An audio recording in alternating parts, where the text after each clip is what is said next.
Hey, it's Clay Trader, and this will be a video chart on ticker symbol FOLD. We will take a look at the 30-minute time frame. Real quick, what do I mean by 30-minute in case maybe you're new to charts? Instead of each one of these candlesticks here representing 1 day's worth of price action, which is what you would normally see, each one represents 30 minutes. So while this may look like several days worth of time right there, it's actually just today's price action broken down into 30-minute time slices. I like to this time frame. I think it does a good job of telling the quote-unquote story of the price, and then makes mapping out levels of support and resistance a bit easier to see. Now, I'm not trying to rub salt in anyone's wounds here, but obviously a nasty day here with the gap down. When I talk about bullishness or anything like that going forward, I fully realize that if you bought before today, then there's really nothing I can say that would imply anything bullish happened today. So I am just talking about after the opening, gap down.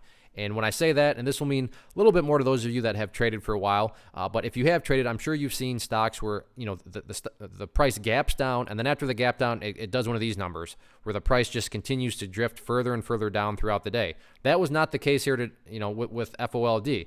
Sure, it gapped down, but after that, the price essentially went sideways.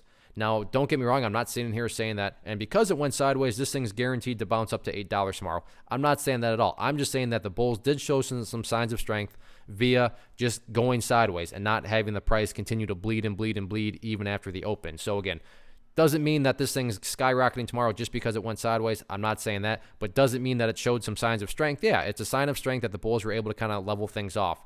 And in my mind, $6.40 is going to be that key level of support going forward, just because you can see, I'm not going to count the number of times, but quite a few times the price was hovering right down around that area, and the bears were trying to press down, but each and every time the bulls said, no, that's not going to happen. So you definitely want to see that kind of same attitude on the bulls' part, not only tomorrow, but really the remainder of the week. So 640, first key level of support. If the price cannot hold above there, then the must hold no excuse level is definitely down there at $6.30. And that's for the simple reason, well, that was just the lowest it went today.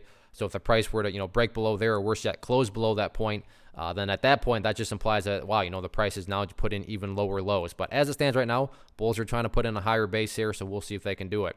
Now, if any sort of upwards momentum is going to get started, want to map out a couple areas of resistance.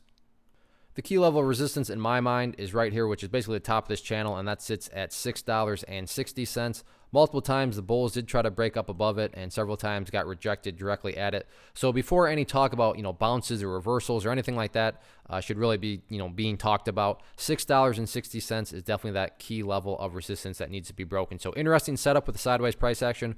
We'll see if the bulls have any sort of plans in store tomorrow. One of the most popular questions I get is, hey Clay, how do you find the stocks that you trade? So what I've done is put together this free resource guide where I talk about the tools that I use to locate stocks that I find interesting and think may have potential. So if that sounds like something that could add value to you as a trader, then by all means, click right there to get access to the guide. The guide itself is very short and to the point, and like I say, it is free. Thanks for watching. Have a good one.